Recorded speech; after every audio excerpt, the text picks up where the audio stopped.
안녕하세요. 선생님들 잘 지내고 계시죠? 오늘은 유아생활지도 이론적 배경, 구성주의, 또 조금 더 뒤에 가면 네 번째, 인본주의에 대해서 좀 알아보려고 합니다. 지금 이제 구성주의에 대해서 알아볼 건데요. 구성주의에 입각한 생활지도, 어떤 부분을 우리가 조금 데리고 올 것인가가 되게 중요하겠죠. 어, 생활지도에서는, 이 구성주의에 입각한 생활지도에서는 유아 스스로 자신의 맥락에서 지식을 구성해서 생활에서 발생하는 여러 가지 문제를 해결해 낼 수 있도록 안내하는, 그쵸? 조언하는, 학습을 촉진하는 공동학습자의 역할로서의 교사가 되게 중요하죠.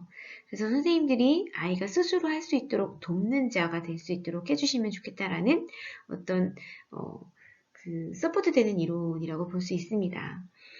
우선 피아제의 인지 구성주의 이론에 대해서 좀 알아볼 건데요. 너무나 유명하죠. 도시, 동화, 조절, 평형. 이거 다 기억나시죠? 우선 주요 개념으로 도식이 있어요. 도식은 스키마라고도 해요. 그래서 사고의 기본 단위, 또 지식의 틀, 이렇게도 이야기하죠.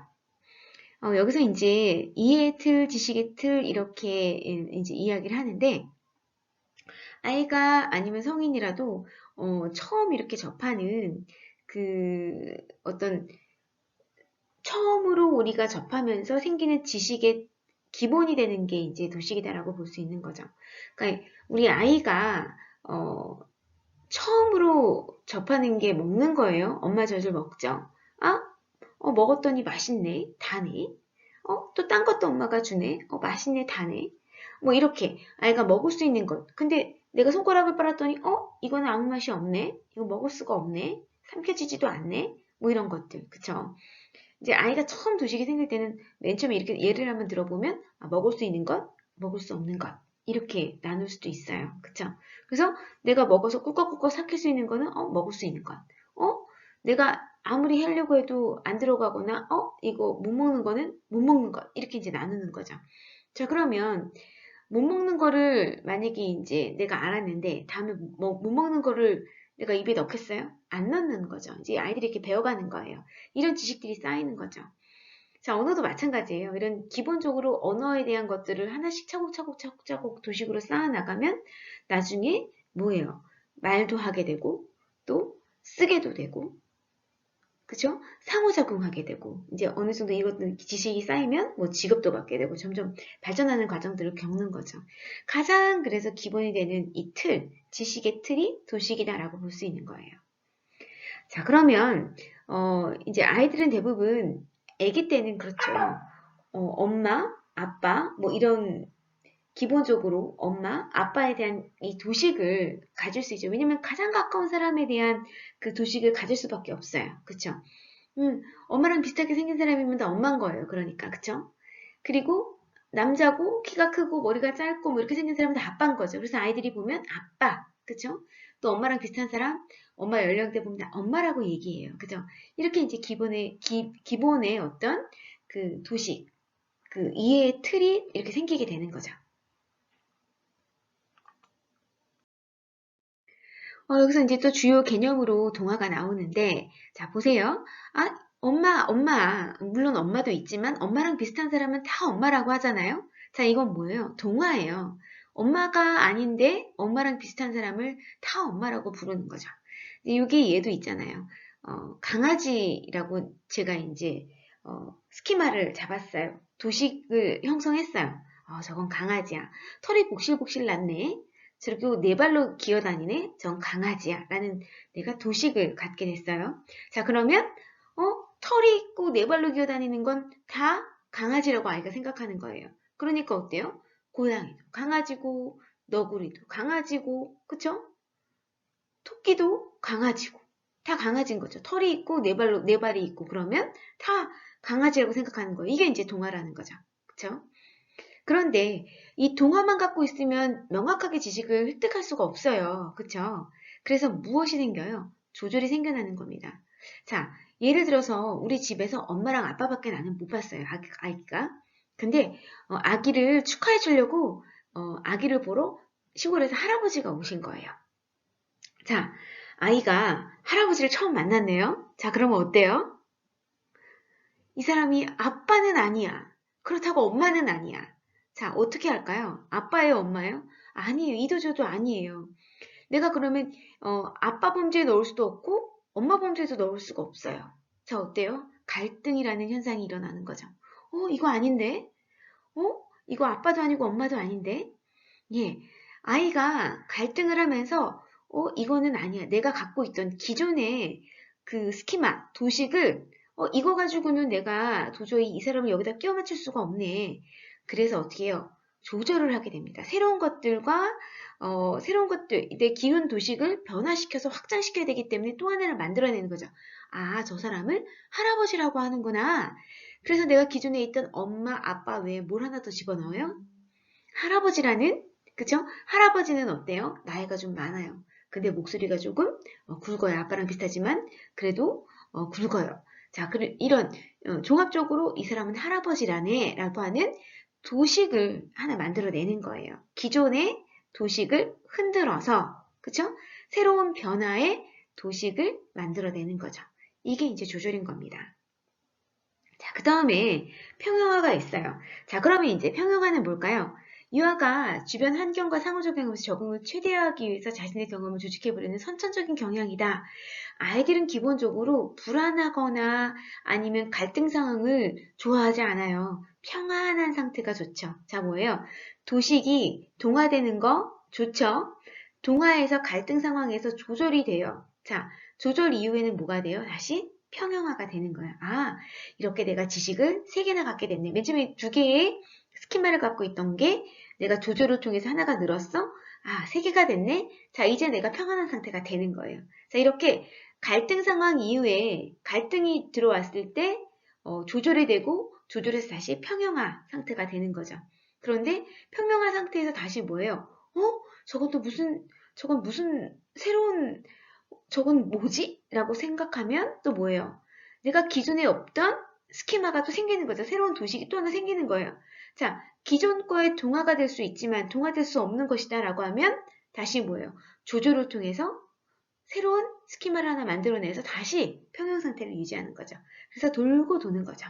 그래서 지식을 아이들이 습득하는 과정을 삐아제는 도식, 동화, 조절, 평형화 이게 무한 반복되면서 이루어진다라고 이야기하고 있습니다. 이 내용 보시면 알겠네요. 그죠? 새로운 정보, 할아버지! 이게 뭐야? 기존 인지를 흔들어요. 만약에 할아버지가 내가 기존 도식에 있었다면 동화되겠지만 그렇지 않아요. 그러면 어때요? 갈등을 다시 일으키겠죠? 자, 갈등을 일으키고 그 다음에 어때요? 다시 조절되면서 새로운 스키마를 만들면서 평형 상태를 이루는 거죠. 그런데 또 할머니가 놀러 왔어요. 이거는 할머니인데 할아버지에다 집어넣을 수 없어요. 자, 그럼 어때요? 또 한 번 갈등을 겪죠?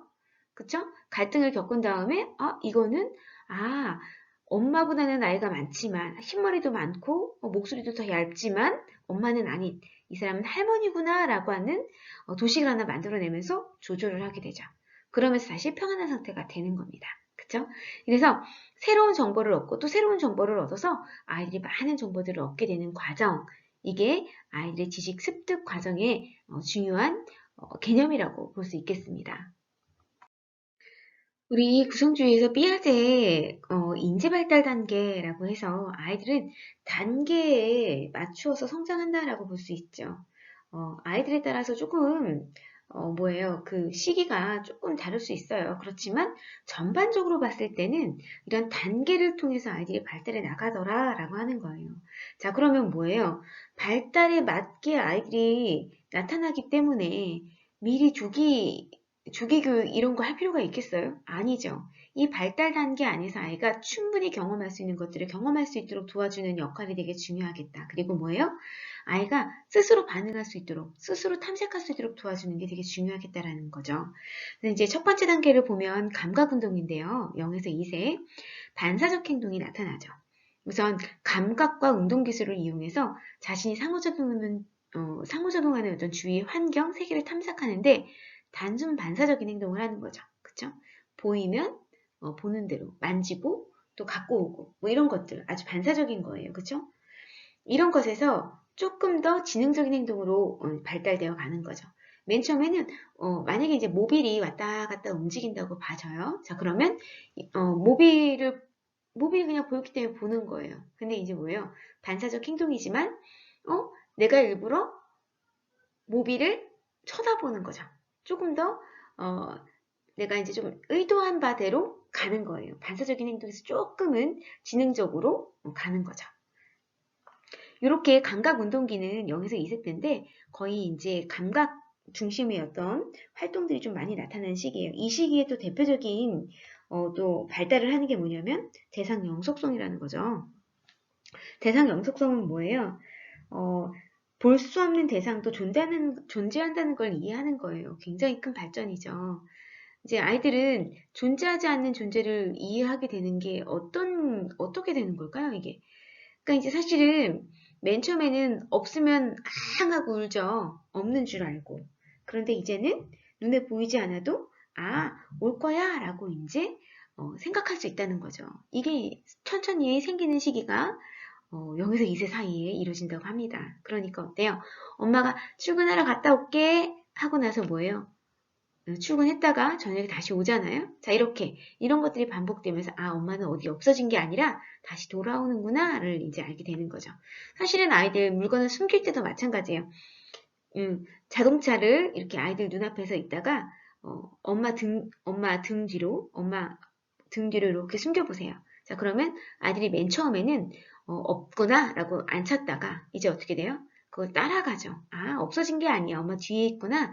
이런 걸 알면서 점차적으로 없어진 게 아니다라는 걸 천천히 알아가면서 이 공간에 없어도 다음에 또 찾을 수 있다라고 하는 어떤 대상 영속성까지도 아이가 얻게 된다는 거. 여기 감각운동기 시기입니다. 인지발달 단계의 두 번째 단계네요. 전조작기 2에서 7세. 그쵸? 논리적 조작 출현 직전의 단계, 조작이 안 되는 단계. 그래서 전조작기예요. 그래서 상징적 사고가 가능한 2세부터 시작을 하는데 첫 번째로는 이제 전개념적 사고기, 직관적 사고기 이렇게 해서 두 단계로 나누는데요. 우선 전개념적 사고기에서 보면 상징적 사고라고 되어 있네요. 아이들이 지연 모방을 통해서 이제 상징 놀이를 시작하죠. 역할 놀이도 시작하고, 그쵸? 지연 모방에서 자기가 봤던 것들을 중심으로 상상해서 놀이를 하기도 합니다. 이렇게 상징의 어떤 사고가 일어나고요. 상징 놀이들이 좀 일어나는 걸 볼 수가 있고요. 두 번째는 자기중심적 사고예요. 내 중심대로 모든 게 돌아가는 거죠. 그쵸? 내가 맛있으면 남들도 다 맛있는 거고, 내가 졸리면 남들도 다 졸려야 되는 거고, 내가 화나는 상황이면 남들도 다 화날 거라고 생각하는 거. 자기중심적인 사고인 거죠. 자, 물알론적 사고는 뭐예요? 모든 사물이 다 살아있다고 보는 거예요. 그죠? 책상도 살아있고, 컴퓨터도 살아있고, 다 살아있는 거죠. 흘러가는 구름도 살아있는 거예요. 그래서 인공론적 사고는 뭐예요? 이 모든 사물들이 다 나를 위해서 만들어진 거다. 사람들을 위해서 만들어진 거다라는 생각을 한 거예요. 약간 이것도 조금 자기중심적인 사고, 물알론적 사고 뭐 이런 것들이랑 연관이 있는 거죠. 나를 위해 모든 것들이 만들어진 거예요. 사람들을 위해서 모든 것들이 만들어졌다라고 하는 사고가 인공론적 사고다. 자, 그리고 전환적 추론이에요. 자, 이거는 전혀 상관없는 게 시간대가 비슷하게 이루어지면 연관되었다고 생각하는 거예요. 삐아제의 이제 딸도 이런 일이 있었다고 해요. 삐아제의 딸이 뭐라고 얘기했냐면, 나는 낮잠을 자지 않았어. 그러니까 지금 오후가 아니야. 뭐 이렇게 얘기한다는 거죠. 이게 또 다른 예를 한번 들어보면, 애기가 거짓말을 했어요. 그랬더니 엄마가 아파요. 그러면 뭐예요? 내가 거짓말을 했더니 엄마가 아프네? 이렇게 시간대가 비슷하면 이렇게 연관돼서 생각해 버린다는 거예요. 아무 상관없는 것들도 막 연관시켜가지고 생각해 버린다는 거예요. 이게 뭐예요? 전환적 추론이라는 거죠. 내가 잠을 안 잤기 때문에 오후가 아니다. 뭐 이렇게 생각해내는 거랑 비슷한 거예요. 자, 그다음에 직관적 사고가 조금 더 큰 아이들인 경우에는 이것도 마찬가지로 어떤 사물을 볼 때 두드러진 속성을 바탕으로 사고하는 것. 그쵸? 직관에 의존해서 전체 부분을 보지 않고 그냥 생각대로 생각해 버리는 거예요. 내가 보이는 대로 생각해 버리는 거예요. 그래서 상황을 보고 만약에 이제 음식을 이렇게 보면 맛있겠다, 맛없겠다. 그냥 그러니까 본인이 아무 생각 없이 그냥 보이는 대로 생각해버리는 게 이제 직관적 사고다라고 볼 수 있는 거죠. 뭐 앞뒤 안 보고. 그래서 어쨌든 이 전 조작기는 뭐예요? 인지를 조작해서 상태를 바꿀 수 없는 상태. 그러니까 역지사지가 안 되는 것. 내가 너라면이 안 되는 상태. 이걸 이제 전 조작기다라고 볼 수 있는 거예요. 자, 그러면 구체적 조작기는 뭐겠어요? 상대방을 이해할 수 있겠죠. 인지를 조작해서 상태를 바꿀 수 있는 상태. 그래서 역지사지가 되는 거. 이게 이제 전 조작기랑 다른 거예요. 자, 그러면 다음번에는 구체적 조작기에서 좀 알아볼게요. 세 번째, 구체적 조작기입니다. 7살에서 11살, 그러니까 초등학교 저학년까지 해당하는 단계죠. 이 아이들은 우리 전 조작기 아이들과는 다르게 두드러지게 사건들 간의 변화를 이해하는 능력이 달라져요. 또 물리적 세계를 굉장히 논리적으로 또 살펴보게 되는 거죠. 이렇게 안정적으로 논리적으로 이제 우리가 생각해 보는 것들이 좀 편안해지는 시기다라고 볼 수 있어요. 자, 그래서 이 시기의 특징을 보면 동일성, 상보성, 가역성 등의 보존 개념 등이 획득이 됩니다. 보존 개념이 전조적기 아이들은 안 돼요. 그러니까 뭐예요? 뭔가 바꾸는 게 안 된다고 했잖아요. 근데 얘네들은 바꾸는 게 되는 거예요. 긴 비커와 넓은 비커에 똑같은 양의 물을 넣으면 똑같은 거라는 걸 아이들이 알게 되는 거죠. 그쵸? 자, 그 다음에 서열화와 유목화가 되는 거예요. 순서대로 나열하고 비슷한 것끼리도 모을 수도 있어요. 논리적 조작이 가능하고 유아 사고는 여전히 성인과는 조금은 다르지만 그래도 많이 컸죠. 자, 그 다음에 유아들의 사고는 대부분 물리적 현실과 연결되어 있지만 아직은 추상적인 사고는 어렵다. 아직 뭔가 깊이 있는 사고 이런 것들은 조금 어렵다고 볼 수 있어요. 그죠? 자, 네 번째 형식적 조작기네요. 11세 이후인데 요거는 그럼 이제 고학년 이제 이렇게 올라가는 시기부터네요. 자, 이때는 추상적인 논리적 사고뿐만 아니라 가설, 연역적 사고를 할 수 있다. 귀납적 사고가 아니에요. 앞에서 먼저 생각할 수 있다는 거. 그다음에 보이지 않는 것도 생각할 수 있다는 거예요. 이 구체적 조작기는 꼭 눈에 좀 보여야 해요. 그쵸? 그런데 이제 조금 더 컸다고 보이지 않는 것도 할 수 있어요. 종합적으로 사고할 수 있고요. 성인과 유사한 인지 구조를 가졌다고 볼 수 있어요.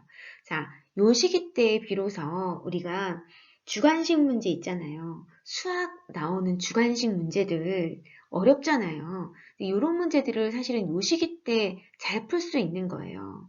왜냐하면 보이지 않는 추상적 논리적 사고가 가능하기 때문이에요. 근데 구체적 조작기 아이들 7살에서 10살, 11살 이런 아이들한테 이런 수학에 대한 문장제 문제를 막 하라고 하면 상상이 안 되는 아이들한테 막 상상하라고 막 다그치는 거죠. 이거는 좀 어렵다는 거예요. 그래서 이 연령에 맞게 문제를 좀 내주시는 게 맞죠. 그래야 아이들이 더 잘 풀어요. 아이들이 못 풀어요? 이해하셔야 되는 거예요. 그쵸? 발달상 못 풀 수 있는 게 확률이 훨씬 높고 대부분 아이들이 정상 발달 단계를 따른다면 많이 못 풀 수 있어요. 구체적 조작기 어떻게 이렇게 어려운 걸 풀겠어요. 그죠? 성인들이 이 발달 단계를 좀 이해하고 수학의 좀 긴 문장제 문제라든지 이런 것들은 주관식 문제 같은 것들은 대부분 11세 이후 정도에 내주는 게 훨씬 좋겠죠. 삐아제는 각 단계를 지나는 시기에 개인차가 있을 수 있지만 그 발달 단계는 불변적이면서 환경이나 유전 영향과는 관계없이 모든 문화권에서 보편적이다라고 주장하고 있어요.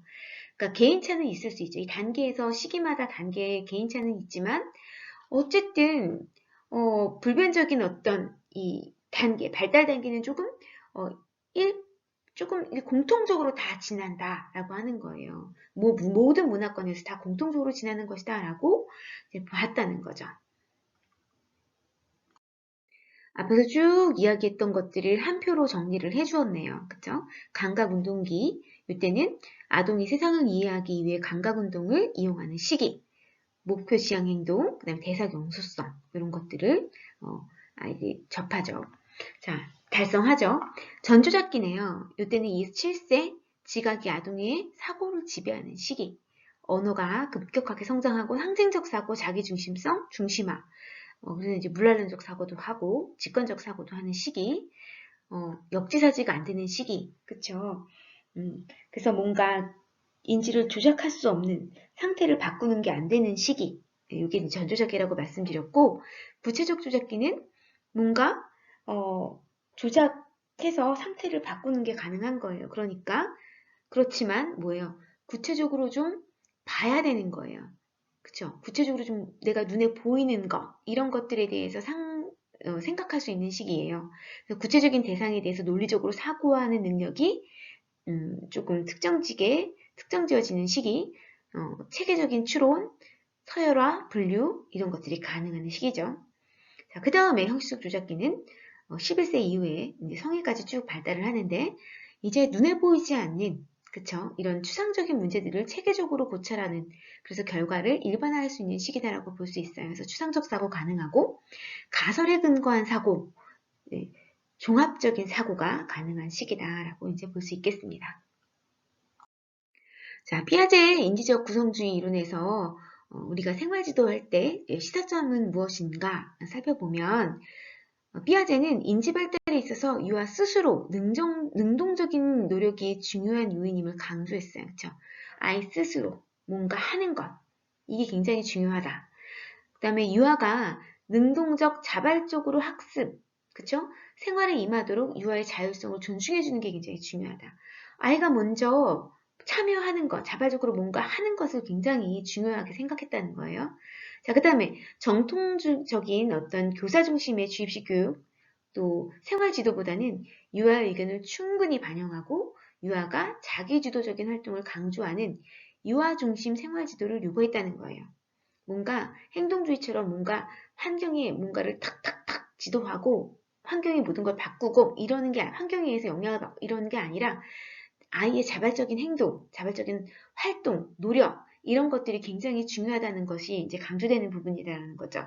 그래서 아이가 자발적으로 행동할 수 있도록 이렇게 좀 지도하고 지원하는 역할들 이런 것들을 생활지도에서 좀 해야 된다라고 하는 게 강조점이라고 볼 수 있겠습니다. 자, 이제 비고츠키네요. 비고츠키가 살아있다면 아마 삐아제보다 더 유명했을 것 같아요. 근데 비고츠키가 이제 짧은 생을 마감했죠. 굉장히 똑똑한 사람이에요. 그죠? 이 비고츠키로는 아직도 지금도 굉장히 우리가 인정하는 그런 학문이잖아요. 이론이잖아요. 그죠? 우선 비고츠키로는 삐아제가 유아 혼자서 세계를 이해하려고 하는 그런 존재로 아이들을 보았다면 비고츠키는 세계 속에서 또 사회 관계 안에서 그죠? 요 사회 관계 안에서 아이들이 자신의 생각, 지식, 태도, 가치들을 발달시켜 나가는 존재를 봤다는 거예요. 그래서 이제 주요 개념을 보면 근접 발달 영역이다라고 하는 걸 굉장히 강조하죠. 그래서 이제 보면 근접 발달 영역은 유아가 현재 해결할 수 없지만 성인이나 능력 있는 또래 유아들의 도움을 받아 학습하면 성공할 수 있는 가능학습 영역을 말한다라고 되어 있어요. 자, 이제 여기 보시면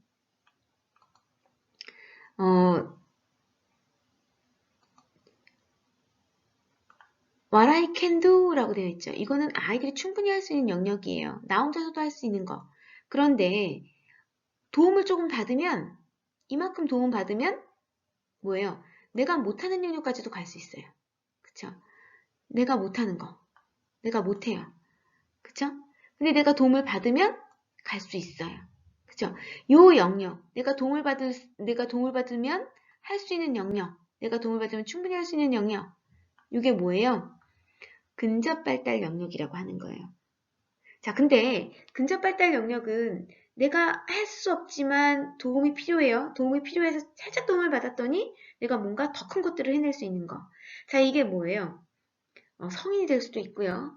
또래 간에서 조금 유능한 또래 안에서 조금 똑똑한 아이가 될 수도 있고 그렇다는 거죠. 그래서 나 혼자가 아니라 어쨌든 관계 안에서 이런 것들을 발달시켜 나갈 수 있는 그래서 굉장히 중요한 이야기를 한 거죠. 사회 문화 안에서 아이들이 지식을 습득해 나간다.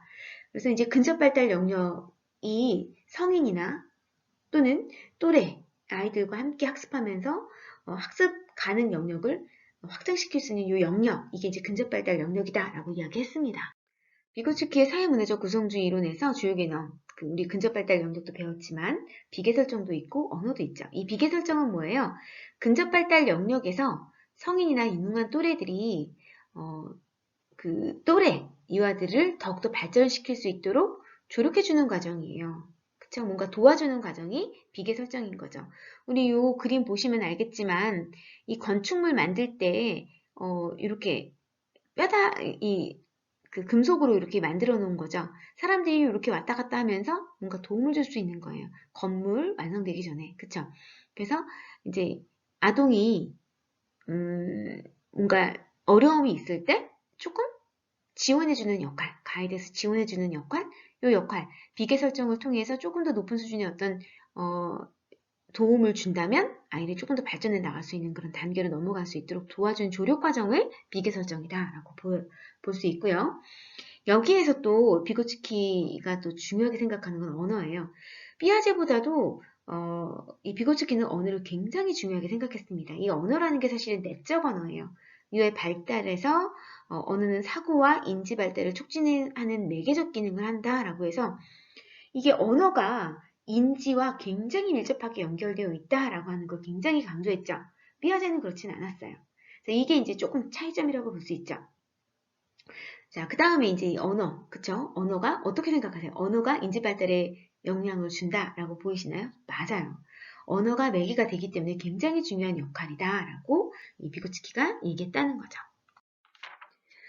비고츠키 구성주의, 사회문화적 구성주의에서 보면 아까 전에 얘기했듯이 언어 되게 중요하게 생각했잖아요.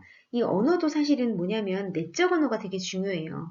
사적 언어, 내적 언어 뭐 이렇게 얘기하는데 이 내적 언어가 뭐예요? 사실은 혼잣말이에요. 아이들이 막 얘기할 때 혼잣말 많이 하잖아요. 이거 굉장히 중요한 거죠. 왜냐면 내가 지금 하고 있는 것들을 언어로 표현하면서 정리를 하는 거예요. 생각하는 거죠. 생각을 정리하는 거예요. 자, 이 비고츠키가 이야기한 대로 이 구성주의대로 공부를 하면 학업 능력이 굉장히 많이 좋아진다고 해요. 영재교육 뭐 이렇게 해요. 그쵸? 협업학습, 또래학습 이렇게 해서 조금 유능한 또래와 함께 이제 이렇게 하는 우리 학습 되게 많이 하고요. 그 다음에 내가 지식으로 배운 걸 어떻게 해요? 말로 하는 거. 그래서 정리하는 거 굉장히 중요한 이 영지학습이에요. 그쵸? 왜냐하면 이 언어라는 게 내가 말하면서 정리를 하는 거잖아요. 이 혼잣말도 마찬가지예요. 그래서 이 구성주의에서는 특히나 비고츠키가 이야기한 언어는 굉장히 인지와 맥락이 있다라고 하는 거. 그 다음에 혼잣말이 애들이 그냥 혼잣말이 그냥 별스러운 게 아닌 게 아니에요. 굉장히 중요하다라고 하는 거. 아이들이 쌓기놀이에서 혼자 뭐 중얼중얼거리는지 뭐 중얼거려? 이게 아니라 굉장히 자기가 뭔가 하고 있는 걸 정리하고 있는 거예요. 가치롭다라고 하는 거죠. 전반적으로 봤을 때 이렇게 이 비고츠키는 생활지도에서 교육 환경에 있어서 인적 환경, 그쵸? 우리가 사회 안에서 아이들이 함께 큰다라고 하는 인지적 성장을 이룰 수 있다라고 얘기하는 거잖아요. 그래서 인적 환경이 굉장히 중요하다. 그 다음에 유아 주변에 부모, 교사, 유능한 또래들이 단순한 지식 전달이 아닌 지식 형성의 어떤 촉진자가 될 수 있다라고 하면서 강조한 부분이죠. 또 효과적인 교수학습 방법으로 협동학습, 발달 수준이 다양한 유아 집단에서 유아 개개인이 적극적인 참여와 유아 상호 간의 도움을 이용하면서 협동학습을 참여하는 그래서 유아들이 인지 발달에 도모할 뿐만 아니라 상호 간의 어떤 유대도 증대될 수 있는 이런 것들이 굉장히 중요하다라는 것들을 좀 강조했어요. 그래서 생활지도의 시사점은 이렇게 정리를 해볼 수가 있겠습니다. 자, 네 번째 인본주의론이에요. 인본주의 심리학은 행동주의의 모순에서 다 만들 수 있다. 그쵸? 환경에 의해서 다 만들 수 있다. 생각 중요하지 않아. 발달 중요하지 않아. 다 만들 수 있어. 라고 한 이 행동주의의 모순에서 의혹을 제기하면서 이제 시작됐어요. 행동주의 심리학에 이거 해서 이제 인간 소외 현상, 인간은 다 만들 수 있고 지식 우선 다 가르칠 수 있고 뭐 이렇게 됐는데 그렇지 않죠. 이런 과도한 경쟁을 통해서 인간의 어떤 본성이 훼손되고 교육을 통해서 인간이 비인간화되고 뭐 이런 것들을 굉장히 비판했어요.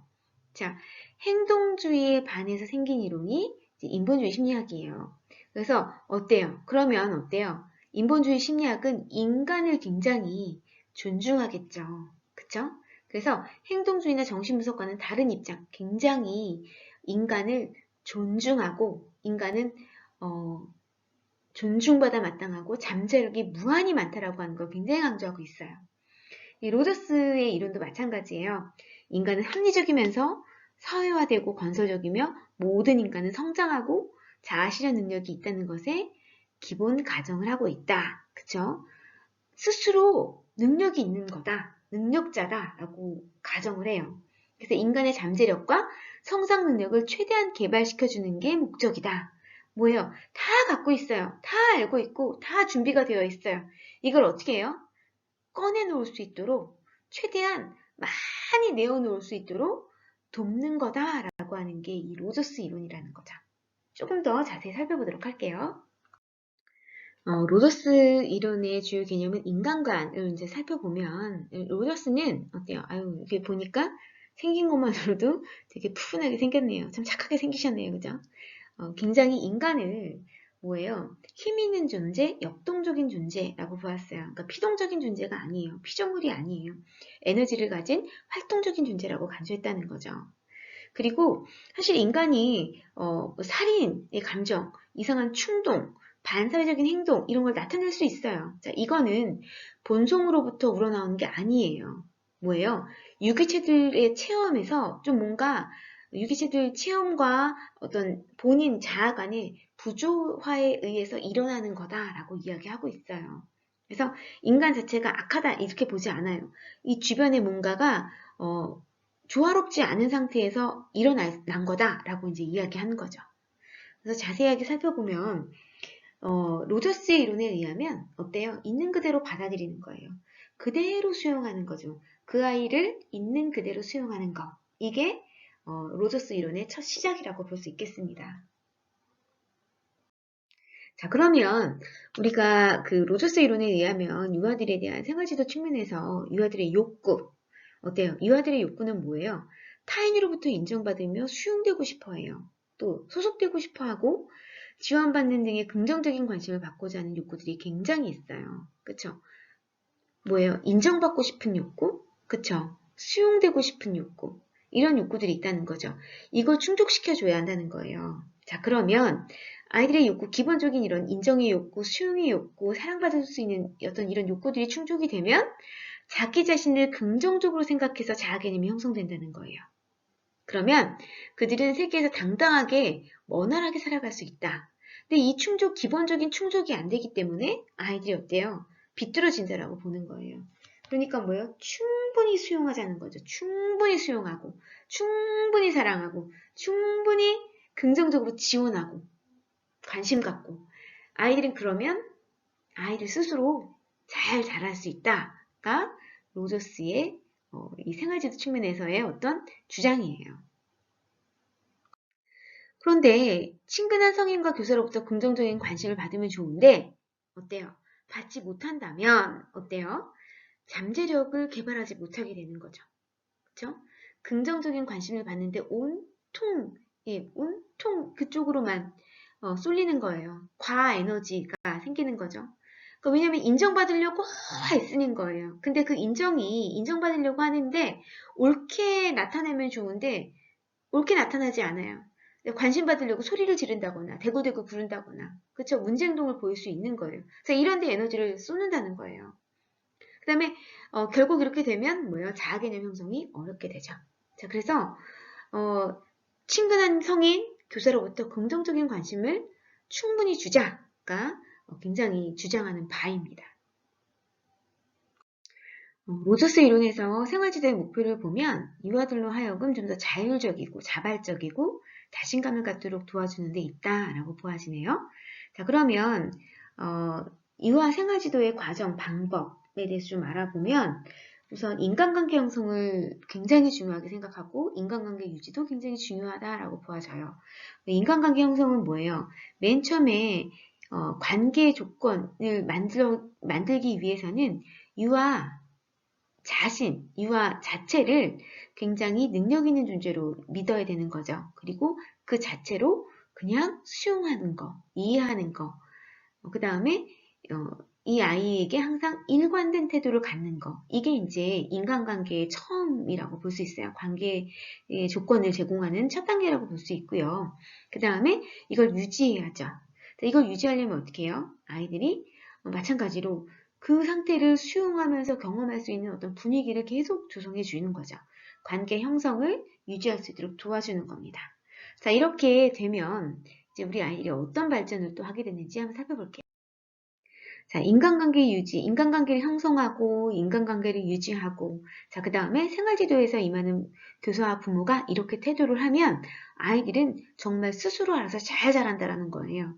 자, 어떻게 하셔야 돼요? 생활지도에 임하는 교사와 부모의 태도는 진실해야 된다는 거예요. 진실. 그러니까 이게 굉장히 어려운 거예요. 일치성이라고도 하는데 부모와 교사 간에 뭔가 진실하게 말이나 행동이 나타나야 된다는 거죠. 이게 약간 이면적이면 아이들은 금방 알아내요. 거짓말. 이렇게 된다는 거예요.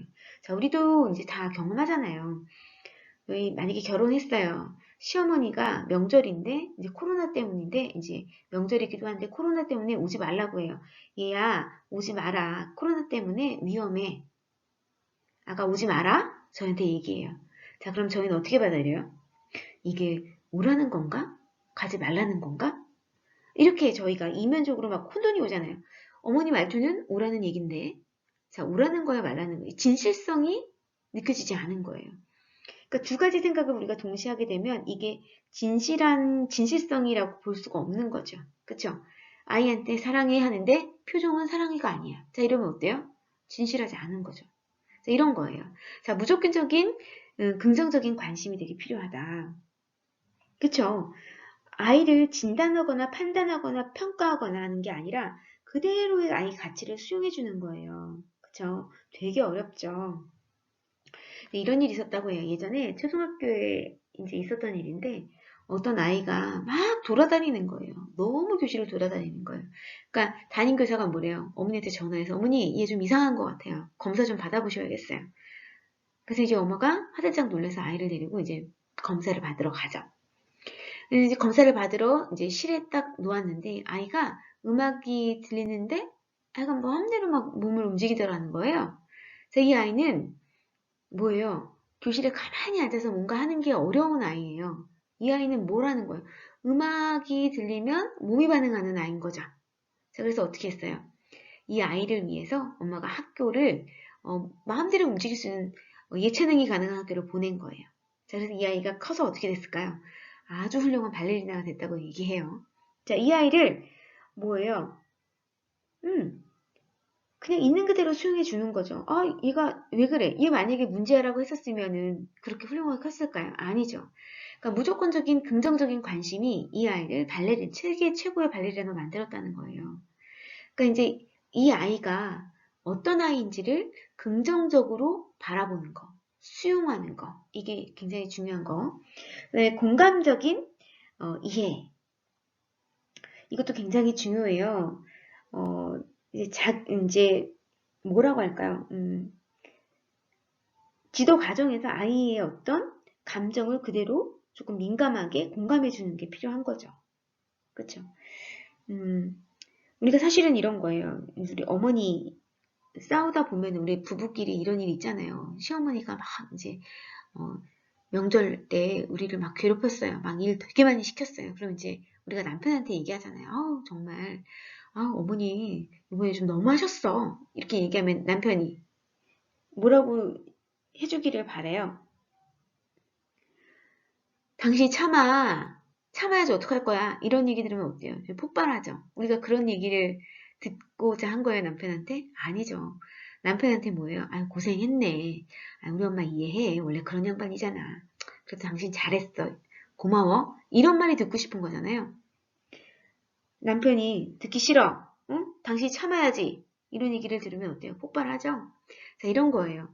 그냥 뭔가, 조금 이해하는, 그쵸? 그 상황을 좀 이해해 주는 것들이 우린 필요한 거잖아요. 이렇게 조금 공감의 이해가 충분히 필요한 거예요. 그런데 이제 공감의 이해를 할 때도 너무 과몰입하면 안 돼요. 우리가 이제 이런 거죠. 노래를 부를 때 울 듯 말 듯 감정이 이렇게 좀 들면 굉장히 몰입을 하잖아요. 근데 울어버리면 어때요? 그 몰입이 깨져버리잖아요. 그러니까 그런 거랑 마찬가지로 너무 과몰입하면 안 된다는 거죠. 그쵸? 적당히 해야 되는 거예요. 자, 그 다음에 이제 음, 적극적인 경청 잘 들어주라는 거예요. 그쵸? 잘 들어주는 거. 이 적극적인 경청이라는 게 말만 들어주려는 게 아니에요. 아이의 말 이면에 다른 것도 보아주는 거고, 이 아이의 표정, 그 비언어적인 어떤 그 언어, 뭐 이런 것들도 다 들어주는 게 이 적극적 경청이라는 거죠. 이면의 어떤 생각, 이면의 의도까지도 우리가 듣는 걸 경청이라고 해요. 자, 그 다음에 이 아이가 이렇게 이야기를 한 다음에는 어때요? 감정을 반영해 주는 거죠. 아, 네가 속상했어. 화가 났어. 뭐 이렇게 반영해 주는 게 굉장히 또 중요해요. 자, 그 다음에 이제 명료화하는 거. 자, 생활지도에서 이제 교사나 부모에게 이화가 이제 이야기하는 어떤 문제의 내용, 의미를 분명히 이야기하는 것도 되게 중요해요. 그쵸? 그래서 명료화하는 거. 이게 이건 잘못된 거야. 그런데 이거에 대한 대안을 마련해 주는 거. 또 아이가 스스로 조금 생각해 볼 수 있는 여지를 만들어 주는 거. 이게 이제 명료화라고 볼 수 있겠습니다. 그래서 아이가 한 행동, 뭐 만약에 이제 문제가 됐다라고 하는 것들을 좀 명확하게, 명확하게 이것이 문제인 내용들을 조금 네 잘못이라고 얘기하는 게 아니라 조금 어떤 것들이 잘못된 행동이라는 것들을 좀 알려주는 것이 필요한 거죠. 그쵸? 그래서, 문제의 내용을 명확하게 하는 과정, 이거를 명료하라고 볼 수 있는 겁니다. 자, 이런 과정들을 생활지도에서 교사가 조금 해주시는 게 필요해요. 이 명료라는 게 이런 것 같아요. 만약에 아이가 장난감을 친구한테 확 던졌어요. 자, 장난감을 던지는 거는 어때요? 잘못된 행동이잖아요. 그쵸? 자, 그러면 잘못했다라고 먼저 얘기하잖아요. 먼저 뭐예요? 화가 나서 네가 장난감을 더 갖고 놀고 싶은데 친구가 장난감을 뺏어가려고 해서 네가 장난감을 던졌으니 네가 정말 더 갖고 놀고 싶은데 친구의 방해 때문에 굉장히 좀 화가 났겠구나. 감정 먼저 반응해 주시고. 명료화예요. 자, 그렇지만 어때요? 장난감을 던지는 행동은 친구를 다칠 수 있게 해서 안 돼. 우리 교실에서는 안 돼. 라고 안내해 주는 거죠. 명료해 주시는 거예요. 자, 안 돼서 끝나면 안 되죠. 어떻게 하셔야 돼요? 해결 방안을 만들어 주시는 게 필요하겠어요. 이제 이런 태도들에 대한 내용들을 이제 우리가 이제 다른 여러 가지 문제 행동에 대한 내용으로 좀 짚어보도록 할 거고, 이렇게 해서 이제 조금 명료하는 거, 이런 내용들을 로저스 이론에서는 좀 이야기하고 있어요. 자, 생활지도의 시사점을 보면 어때요? 이유가 중요한 결정을 하는 사람으로 인정한다는 거. 그죠? 그래서 교사와 부모는 생활지도 기술보다는 교사와 부모의 태도와 유아의 관계를 굉장히 중요시하면서 유아를 신뢰하고 존중하고 유아가 문제를 해결할 수 있도록 또 스스로 결정하고 성장할 수 있도록 또 지원하는 게 굉장히 필요하겠어요. 자, 이렇게 아이가 성장해 나갈 수 있도록 가이드 역할을 잘 해주는 거, 이런 역할들을 교사, 부모가 해달라는 거죠. 자, 이 부모의 태도, 생활에 임하는 교사와 부모의 태도, 이 내용을 조금 잘 보시면 좋을 것 같습니다. PET 프로그램이에요. 이 PET 프로그램은 고든이라는 이 박사님께서 만드셨는데, 부모, 자녀 간의 어떤 문제가 있을 때 이 문제를 잘 해결나갈 수 있는 프로그램을 만든 거예요. 그래서 이제 이 문제를 누가 갖고 있느냐죠. 그러니까 부모가 문제가 있는지, 자녀가 문제가 있는지, 이 문제를 누가 가지고 있는지에 따라서 사용하는 기법이 달라요. 만약에 부모가 문제를 가지고 있어요. 내가 속상해요. 부모가 속상해요. 자, 그러면 뭐예요? 부모가 문제를 갖고 있는 거예요. 그러면 무슨 기술을 쓰면 돼요? 나 메시지 기법을 쓰는 거죠. 자녀가 문제가 있어요. 자, 그럼 뭐예요? 자녀 상황을 돕는 기술, 경청하는 거예요. 그쵸? 적극적인 경청 하는 거예요. 자, 요것들을 조금 잘 다루는 게 PET라고 볼 수 있겠습니다. 자녀의 문제, 자녀가 스스로 문제를 해결할 수 있도록 도와주는 기술, 반영적 경청. 자, 문제가 없는 경우도 있고 부모가 문제가 있을 수 있어요. 자녀 행동이 부모에게 문제가 될 때 그 상황을 해결하는 기술이에요. 자, 만약에 이제 아이가 엄마한테 막 화를 내면서 방문을 쾅 닫고 들어갔어요. 자, 이거 아이의 행동을 봤을 때 부모가 너무 화가 나요. 자, 그럼 이제 뭐예요? 문제의 소유자가 부모가 되겠죠? 자, 이러면 나 메시지 들어가는 거고요. 아이가 학교에서 나 친구들이 나랑 놀아주지 않아. 이거 뭐예요? 이게 내 문제, 직접적인 내 문제는 아니죠. 아이의 문제죠. 이러면 뭐예요? 반영적 경청 해주시라는 거예요. 이렇게 문제 소유에 따라서 해결 기법이 다르다라고 하는 걸 이제 프로그램을 만들어서 계속 훈련시키는 거. 이게 이제 PET 방법이었어요. 자, 반영적 경청이죠. 이거는 어느 때요? 자녀가 문제가 있을 때죠. 가치 판단 없이 들어주시는 거, 그 다음에 자녀가 말한 걸 물론 말하지 않는 그 이면의 의미까지도 파악하는 거, 이제 이게 잘 전달될 수 있도록 들어주시는 게 중요하다. 유의할 점이 있다면 자녀의 감정을 부인하지 말고 성급한 판단, 해결책을 주는 대신에 메시지를 의미하는 바를 이해하려고 노력하는 것이 되게 중요하겠다. 그쵸? 반영적 경청 되게 중요하다라고 하는 거. 누가 문제가 있을 때 자녀에게 문제가 있을 때 이렇게 반영적 경청을 해주시는 거예요. 부모나 교사가. 자, 나전달법입니다. 나전달법은 부모에게 문제가 있을 때예요. 부모의 욕구 충족이 방해받은 경우, 부모의 경험이나 감정을 자녀에게 표현하는 방법이라고 볼 수 있어요. 건전하게 표현하는 방법이에요. 자녀는 방어적이 되지 않고 부모를 도와야겠다는 책임감을 갖게 하는 거. 그리고 부모는 자신의 감정을 솔직하게 표현하는 거. 그러면서 거짓 없이 건강하게 서로 소통할 수 있는 방법을 만들어내는 게 이제 나전달법이라고 볼 수 있겠습니다. 그래서 나전달법에 세 가지 구성 요소가 있어요. 부모에게 방해되는 행동을 비난하지 않고 말하는 거, 또 그 행동이 부모에게 미치는 구체적이고 실제적인 영향을 말하는 거, 세 번째, 행동의 결과 때문에 생긴 부모의 감정, 느낌을 말하는 거. 이 세 가지를 넣어서 이야기하면서 나전달법을 실행하면 훨씬 좋겠다라고 하는 거죠. PT 프로그램은 그룹 상황에서 부모를 가르치면서 3시간씩 지속되는 8주 과정의 과정이다라고 하는 거. 다양한 상황에서 부모 자녀의 문제를 다루고 있어요. 그래서 이제 자녀에게 문제가 있는지 부모에게 문제가 있는지 부모에게 문제가 있다면 나전달법 쓰고 자녀에게 문제가 있다면 반영적 경청하는 방법들을 계속 연습하는 걸로 프로그램을 다뤘다는 거.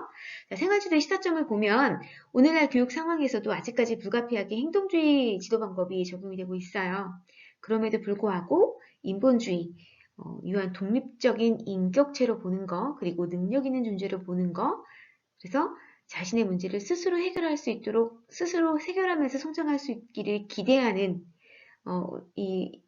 그런 관점에서 인정도 하고 지지도 하는 것들이 필요하다고 하는 그런 생활지도 시사점을 가지고 있는 게 인본주의 이론이라고 볼 수 있겠습니다. 오늘 긴 시간 동안 강의를 들었는데요. 구성주의 이론과 인본주의 이론에 대해서 배웠습니다. 다음 시간은 연령적 발달 특성에 대해서 공부하도록 하겠습니다. 고생하셨습니다.